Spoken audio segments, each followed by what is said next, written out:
ಚಾಲಕನ ನಿಯಂತ್ರಣ ತಪ್ಪಿ ಮರಕ್ಕೆ ಡಿಕ್ಕಿ ಹೊಡೆದ ಆಟೋ, ಓರ್ವ ಸಾವು, ಇಬ್ಬರಿಗೆ ಗಂಭೀರ ಗಾಯ. ಕೋಲಾರ ಜಿಲ್ಲೆಯ ಶ್ರೀನಿವಾಸಪುರ ತಾಲೂಕಿನ ಗುಂಡಂನತ್ತ ಕ್ರಾಸ್ ಬಳಿ ಭೀಕರ ರಸ್ತೆ ಅಪಘಾತ ಸಂಭವಿಸಿದ್ದು, ಚಾಲಕನ ನಿಯಂತ್ರಣ ತಪ್ಪಿದ ಆಟೋ ಮರಕ್ಕೆ ಡಿಕ್ಕಿ ಹೊಡೆದ ಪರಿಣಾಮ ಓರ್ವ ವ್ಯಕ್ತಿ ಸ್ಥಳದಲ್ಲೇ ಮೃತಪಟ್ಟಿದ್ದಾರೆ.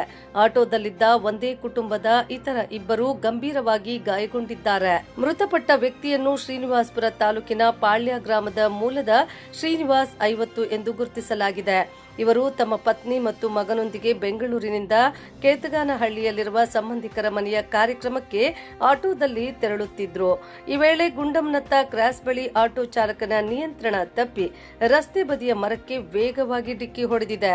ಅಪಘಾತದಲ್ಲಿ ಗಂಭೀರವಾಗಿ ಗಾಯಗೊಂಡಿರುವ ಶ್ರೀನಿವಾಸ್ ಅವರ ಪತ್ನಿ ಆಂಜಮ್ಮ ಮತ್ತು ಮಗ ವೆಂಕಟೇಶ್ನನ್ನು ಹೆಚ್ಚಿನ ಚಿಕಿತ್ಸೆಗಾಗಿ ಕೂಡಲೇ ಕೋಲಾರ ಜಿಲ್ಲಾಸ್ಪತ್ರೆಗೆ ರವಾನಿಸಲಾಗಿದೆ. ಪ್ರಸ್ತುತ ಅವರು ತೀವ್ರ ನಿಗಾ ಘಟಕದಲ್ಲಿ ಚಿಕಿತ್ಸೆ ಪಡೆಯುತ್ತಿದ್ದಾರೆ ಎಂದು ತಿಳಿದು ಬಂದಿದೆ.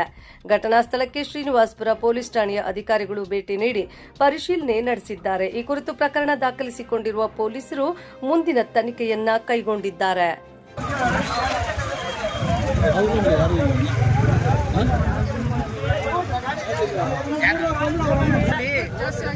ದೊಡ್ಡವರಿದ್ರಲ್ಲ ಅವ್ರು ನಿಮ್ಮೂರ, ಅವ್ರು 3 ಜನ ನಿಮ್ಮೂರನಾ?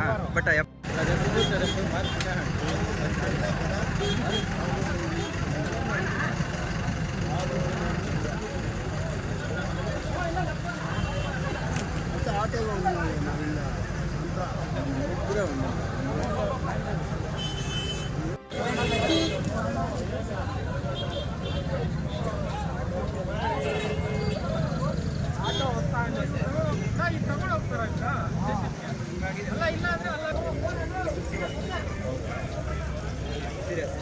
ಎಲ್ಲ ಬಾಯಿ ಆಟೋ ಡ್ರೈವರ್ಗೆ ಏನಿಲ್ಲ.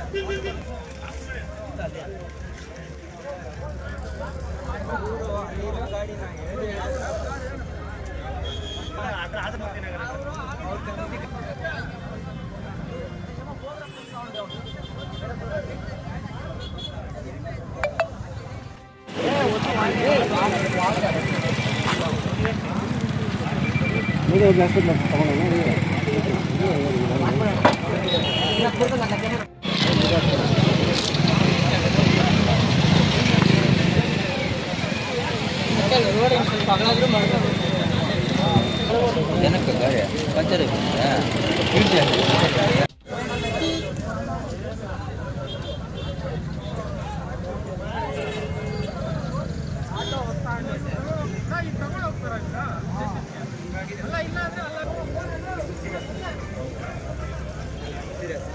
ಎಲ್ಲ ಬಾಯಿ ಆಟೋ ಡ್ರೈವರ್ಗೆ ಏನಿಲ್ಲ.